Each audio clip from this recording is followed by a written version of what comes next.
முதல்ல இந்த delimitation commission இதெல்லாம் வர்றது இந்த சட்டம் இருக்கு பாருங்க, ஒரு அறவேக்காட்டு சட்டம். ஆனால் ஒட்டுமொத்தமாக பார்க்கும்போது இது பாரதிய ஜனதா கட்சிக்கு வந்து நிச்சயமாக வந்து on the face of it அது பெரிய தோல்வி. ஸ்டாலின் அவர்களுக்கு ஒரு மிகப்பெரிய அவர் கொடுத்த எதிர்ப்புகளுக்கான ஒரு வெற்றி தானே. ஆமாம், சந்தேகம் இல்லாமல். அதாவது திமுக முன்னணியில் நின்று நடத்திய ஒரு யுத்தத்தில் அவங்களுக்கு வெற்றி. தமிழ்நாட்டுக்கு கிடைத்த வெற்றின்னு அவர் சொல்றாரு, இந்தியாவுக்கே கிடைத்த வெற்றி. தமிழ்நாட்டுக்கு கூட்டிடுவோம். இந்த 60-49 ஆகுமா ஆகாதா? 2011 சென்சஸ் படி யூபியுடைய 120 வந்து 137 ஆகுமா ஆகாதா? பேசவே மாட்டேங்கிறாங்க. தமிழ்ல கூட சொல்றேன், நீங்க பயப்பட வேண்டிய அவசியம் இல்லை. ஆமா, அப்படிதான் சொல்றாரு. இப்ப நான் ஒண்ணு கேட்கிறேன்னு, இந்த கேள்விக்கு அவங்க பதில் சொல்லட்டும். அமித்ஷா விடுங்க, அண்ணாமலை இருந்து ஆரம்பிச்சு எந்த பிஜேபிக்காராவது இந்த கேள்விக்கு பதில் சொல்ல மாட்டோம். அதுக்கப்புறம் பெண்களுக்கு அநீதி இழைக்கிறார்கள்னு திமுக மேல நிச்சயமா வந்து குற்றம் சொல்ல முடியாது. அவங்க பெண்களுக்கு எத்தனை செஞ்சிருக்காங்கன்னு பெண்களுக்கு நல்லா தெரியும். இந்த மாநிலத்தில் அப்படி சொல்ல முடியாது. சர்மிளா டாக்கீஸ் நேயர்களுக்கு வணக்கம். இந்த நேர்காணலில் நாம் சந்திக்க போவர் ஓய்வு பெற்ற முன்னாள் ஐஏஎஸ் அதிகாரியும் அரசியல் விமர்சகருமான திரு பாலச்சந்திரன் அவர்கள். வணக்கம் சார். வணக்கம் பாலாஜி. வணக்கம். முதலமைச்சர் மு.க. ஸ்டாலின் நேற்று பட்டாசு வெடித்து கொண்டாடி இருக்காரு. டீலிமிட்டேஷன் அதோடு சேர்த்து மகளிர் இடஒதுக்கீடு கொண்டு வர முற்பட்டது ஒன்றிய பாஜக அரசு. அது தோற்கடிக்கப்பட்டிருக்கு, நிறைவேற்ற முடியல பாஜகனால. ஒரு மிகப்பெரிய ஒரு மாபெரும் பின்னடைவுன்னு தான் சொல்லணும். இப்போது அவங்க என்ன சொல்றாங்க, இப்போ தேசிய ஜனநாயக கூட்டணியில் இருக்கக்கூடிய அன்புமணியாக இருக்கட்டும், இல்லை எடப்பாடி பழனிசாமி அவர்களாக இருக்கட்டும், இது எப்படி ப்ரொபகண்டா பண்றாங்க அப்படின்னா, பாருங்க இவங்க வந்து மகளிர்களுக்கு எதிராக இருக்காங்க, மகளிர் இடஒதுக்கீடை நிறைவேற்ற முடியாம பண்ணிட்டாங்க, இவங்களுடைய நிஜம் ட்ரூ கலர் வெளிப்பட்டிருக்கு அப்படின்னு சொல்றாங்க. நீங்க எப்படி பார்க்குறீங்க?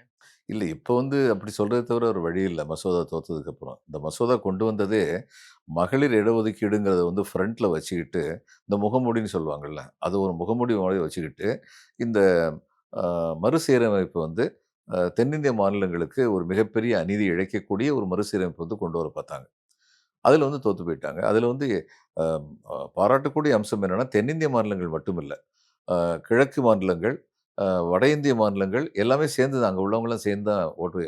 அகிலேஷ் யாதவ் வந்து இதுக்கு எதிராக ஓட்டு போட்டபோது ஒவ்வொருத்தருக்கும் ஒவ்வொரு அஜெண்டா இருந்தது. அகிலேஷ் யாதவ் என்ன சொன்னார், நீங்கள் வந்து மறுசீரமைப்பு கொண்டு முதல்ல பாப்புலேஷன் ஃபிகர் வரட்டும், அதில் நீங்கள் வந்து தொகுதி மறுசீரமைப்பு பண்ணும்போது ஓபிசிக்கு ரிசர்வேஷன் கொண்டு வாங்க அப்படின்னாரு. இப்போ ஓபிசிக்கு ரிசர்வேஷன் கொண்டு வந்தால் அது நம்ம ஊரில் தேவையே இல்லை. நம்ம ஊரில் ஓபிசி வந்து எவ்வளோ இருக்கணுமோ அதுக்கு மேலே இருக்காங்க. இதில் வட இந்தியாவில் வந்து அது மாதிரி இல்லை. அதனால் அவங்க கேட்குறாங்க. நம்ம ஊருக்கு அந்த ஓபிசி இது வேணும், இடஒதுக்கீடுன்னு கேட்க வேண்டிய தேவையே கிடையாது. ஆனால் அவங்களுக்கு அந்த தேவை இருக்குது. அதனால் அவங்க கேட்குறாங்க. ஒவ்வொருத்தருக்கும் ஒவ்வொரு காரணம். 67 வந்து இதில் சட்டமன்ற தேர்தலில் வந்து காங்கிரஸ் தோற்றதுக்கு என்ன காரணம்? பெண்களுக்கு வந்து ரேஷன் கடையில் வந்து அவங்க வந்து அவமதிப்பாக நடத்தப்பட்டார்கள். போலீஸ்காரங்க லாட்டியை வச்சு, நெஞ்சில் லாட்டி வச்சு தள்ளி விட்டாங்க அரிசி கேட்டு போன ஜனங்களை.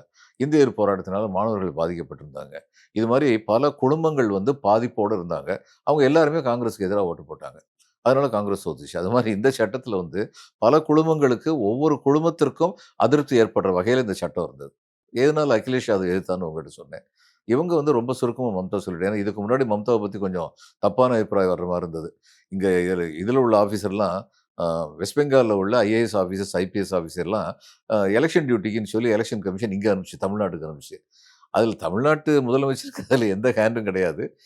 இது காங்கிரஸ் தவறான கருத்து நாங்கள் சொல்லலை அப்படின்னு பின்வாங்கிட்டாங்க. அவங்க அப்படி சொல்லாங்கன்னு சொல்லி முதல்ல வந்தது. அதுக்கப்புறம் நான் சொல்லலைன்னு சொன்னாங்க. அதை சரிப்படுத்துறதுக்காக என்னமோ இந்த தடவை எதிர்த்ததுக்கு ஒரே காரணம் சொல்லிட்டாங்க. திமுக முழு மூச்சோடு எதிர்க்கிறது, நாங்களும் எதிர்க்கிறோம்னு சொல்லிட்டாங்க. ஆனாலும் அவங்க எம்பி 5 பேர் வந்து வரல, சபைக்கு வரல. சரி, இதை நிச்சயமாக வீப் கொடுத்துருப்பாங்க. கொடுத்ததுக்கப்புறமா அவங்க வரல. ஆனால் ஒட்டுமொத்தமாக பார்க்கும்போது இது பாரதிய ஜனதா கட்சிக்கு வந்து நிச்சயமாக வந்து on the face of it அது பெரிய தோல்வி. ஆனால் அவங்க வந்து ரொம்ப ஜாக்கிரதையாக தான் இதை கையாண்டிருக்காங்க. தோற்கலாம்ங்கிற அவங்களுக்கு தெரியும் இது தோற்க முடியும்னு.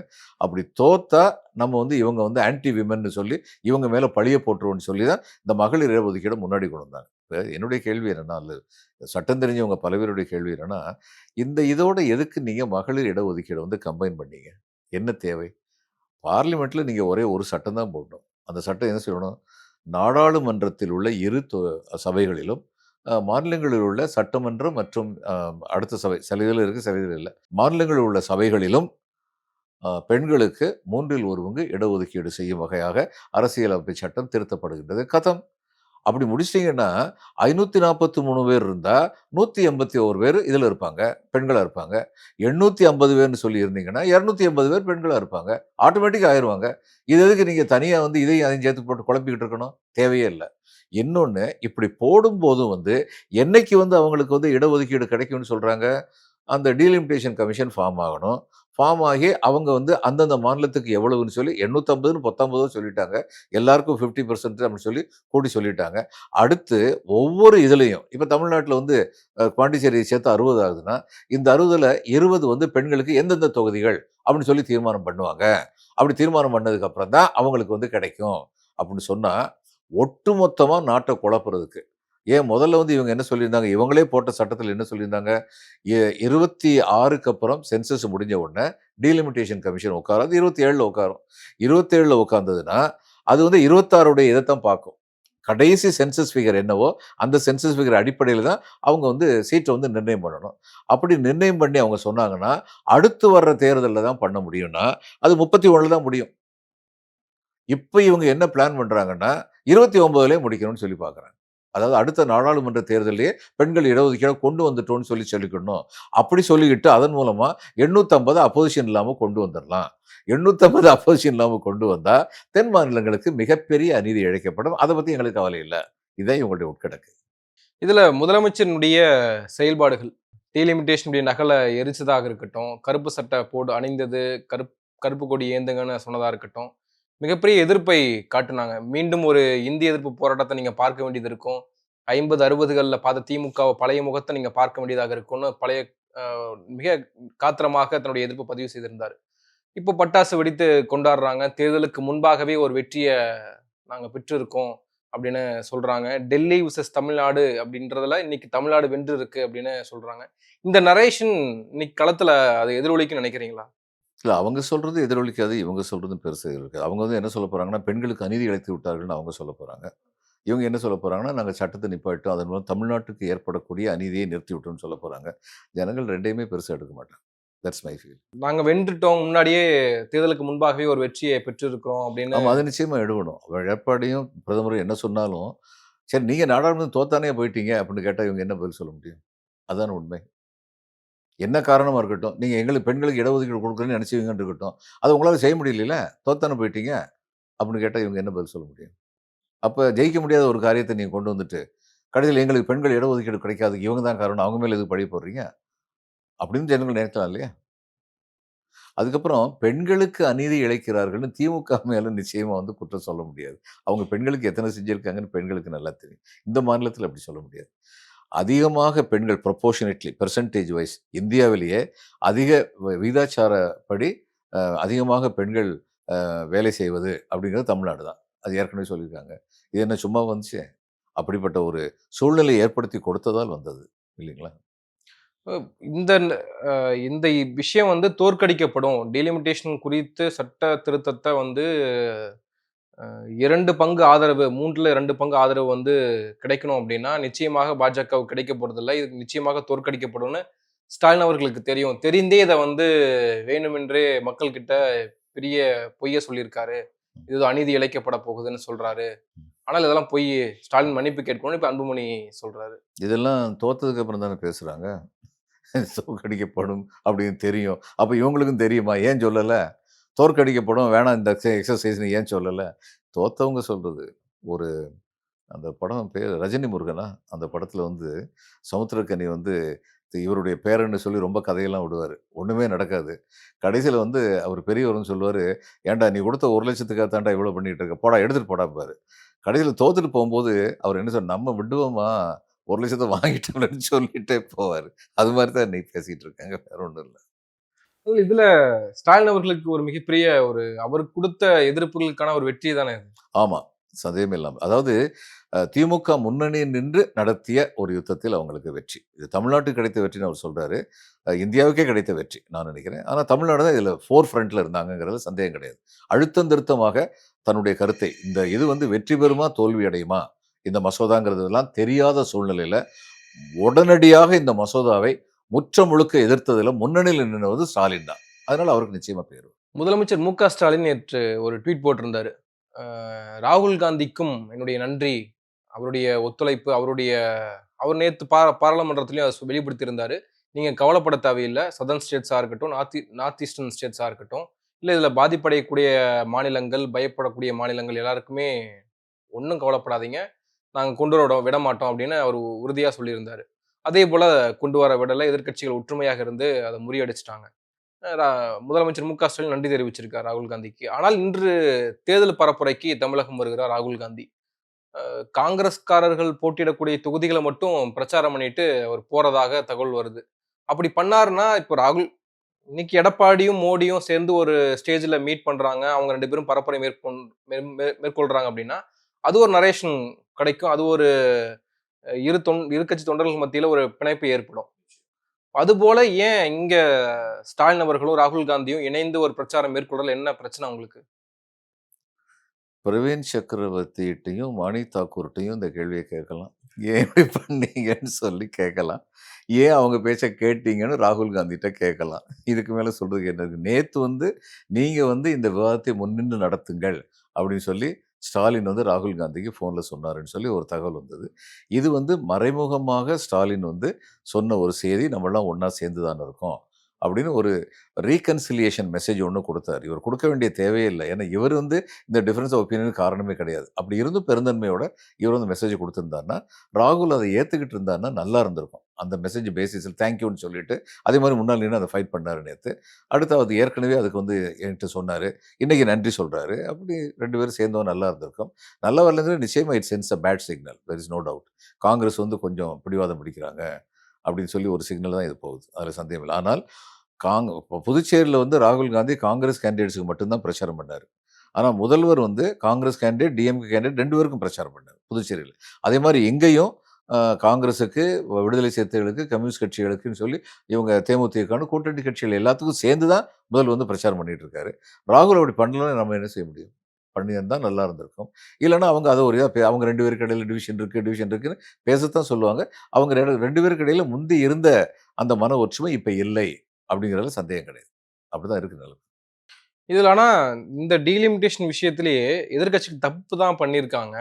இப்போ 50% உயர்வு அப்படின்றப்போ, எந்த மாநிலங்களுக்கும் பெரிய பாதிப்பு இருந்திருக்காது. ஆனால் சென்சஸ் எல்லாம் முடிந்து டீலிமிட்டேஷன் வரப்போ மிகப்பெரிய பாதிப்பு இருக்கும். சென்சஸ் அடிப்படையில டீலிமிட்டேஷன் தொகுதிகள பிரிச்சாங்க அப்படின்னா, தமிழகத்துக்கு மிகப்பெரிய அடி இருக்கும். அப்படின்னு ஒரு விஷயம் சொல்லப்படுதுல்ல.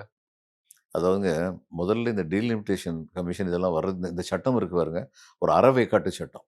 ஏன்னா நான் சொல்றேன், லட்சதீவுக்கு இன்னைக்கு தமிழ்நாட்டில ஏறக்குறைய 15,00,000 வாக்காளர்களுக்கு ஒரு எம்பி இருக்காரு. லட்சதீவுல 15,00,000 பேரா இருக்காங்க? இல்ல. இன்னொன்னு, லட்சதீவு மொத்தமே 1 தான் இருக்கு. அது ஒரு யூனியன் டெரிட்டரி. அப்ப இந்த 1 1 1/2 ஆக்குவீங்களா? அப்ப அத 2 ஆக்கணும். ஆக்கணும். அதே மாரி தான் பல நார்த் ஈஸ்ட் ஸ்டேட்ஸ்க்கும் அதே மாரி ஆக்கணும். அதெல்லாம் புரொவைட் பண்ணியிருந்தாங்களா? 19 அங்க 815 மத்தவங்களுக்கெல்லாம் 35ன்னு 19 சொன்னாங்க. யூனியன் டெரிட்டரிலாம் 35. யாருக்கு எவ்வளவுன்னு சொல்லி சொன்னாங்களா? இப்ப எல்லாருக்குமே ஒரு கன்சர்ன் இல்லையா? ஒரு வெஸ்டட் இன்ட்ரெஸ்ட் இல்லையா? லட்சதீப்ப நீங்க ஒதுக்குறீங்களா? அல்லது அதாவது இவங்க ஒதுக்கியிருப்பாங்க. ஏன்னா லட்சதீப்ல பெரும்பான்மையோர் முஸ்லிம்கள். அதனால இவங்க ஒதுக்கியிருப்பாங்க. இவங்களுடைய குணம் அது மாரி தான். இது மாரி நம்பர் 1 இதிலேயே நெறைய தப்பு இருக்கு. நம்பர் 2 என்னன்னா, 850ங்கும்போது புரொப்போர்ஷனேட்டா உங்களுக்கு கூடுது. அந்த 50% சரி.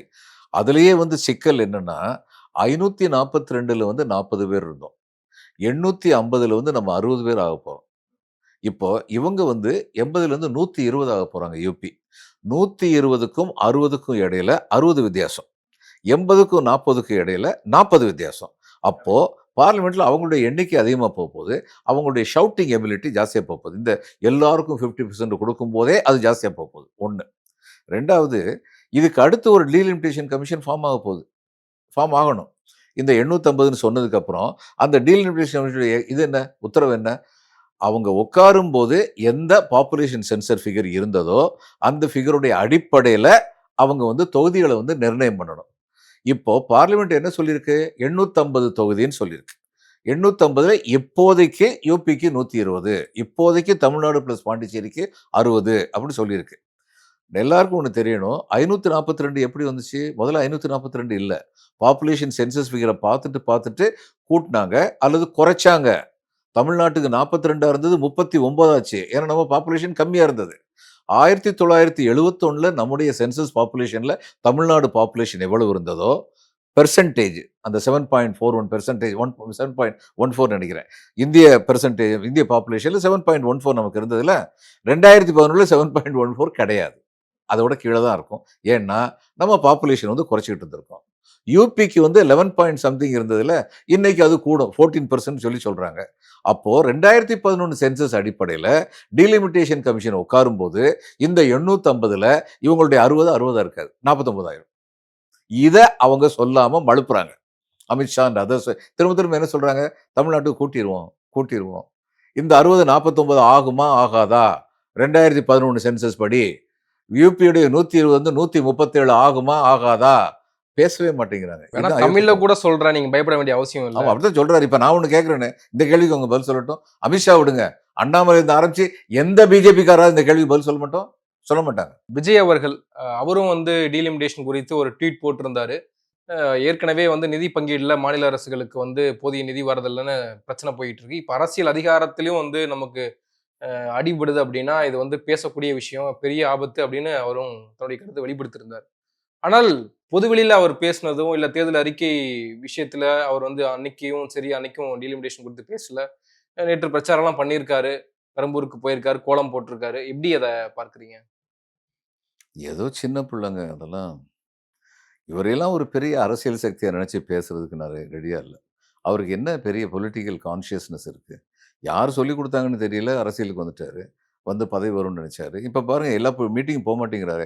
அனுமதி கொடுத்த எத்தன மீட்டிங்ல இவரு போகாம கேன்சல் பண்ணாரு. ஏன்? அதுக்கு அவர் பதில் சொல்லட்டும். இன்னைக்கும் ரத்து தான். பாருங்க இன்னைக்கும் ரத்து. இது மாரி பண்ணிட்டு இருந்தா I think he is tired.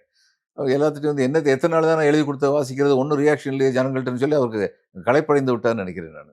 அடுத்து வந்து என்னன்னா, இவங்க வந்து திருப்பரங்குன்றத்த பத்தி ஏன் பேசவே மாட்டேங்கிறாரு? ஏதோ ஒண்ணு பொத்தாம் பொதுவா வந்து மாநிலங்களுக்கு நிதி வந்து சரியில்லை அப்படின்னு சொல்றதோ, அல்லது அரசியல் அதிகாரம் குறைக்கப்படுதுன்னு சொல்றதோ, அத தவிர அவங்க தானே அடிக்கடி சொல்றாங்க, இது தமிழ்நாட்டு தேர்தல், தமிழ்நாட்ட பத்தி பேசுங்கறாங்க. ஏன் தமிழ்நாட்டில் உள்ள திருப்பரங்குன்றத்த பத்தி ஏன் பேச மாட்டேங்கிறீங்க? கேட்போம்ல. இது மாரி எத்தனை விஷயங்கள் கேட்க முடியும். விஜய் வந்து he is politically very immature person. அவருக்கு பொலிட்டிக்கலி இம்மெச்சூரா எலக்ட்ரேட்டும் இருக்காங்க, வாக்காளர்களும் இருக்காங்க. அந்த மாரி வாக்காளர்கள் அவருக்கு ஓட்டு போட்டாங்கன்னா, அவங்க பொலிட்டிக்கல் மெச்சூரிட்டி வர்ற வரைக்கும் அவங்களுக்கு இதுதான் ஒண்ணு சொல்லுவாங்க. "You get the government you deserve. You get the MLA you deserve" அப்படின்னு சொல்லுவாங்க. அது மாரி முதிர்ச்சி இல்லாத வாக்காளர்கள் அவருக்கு ஓட்டு போட்டு, அதன் காரணமாக சில தொகுதிகள்ல அவங்க ஜெயிச்சாங்கன்னா, அதுக்கு அந்த வாக்காளர்கள் தான் பொறுப்பு. நன்றி சார். நெறைய விஷயங்கள பகிர்ந்துருக்கீங்க. உங்க நேரத்துக்கு மிக்க நன்றி. வணக்கம் பாலாஜி. வணக்கம்.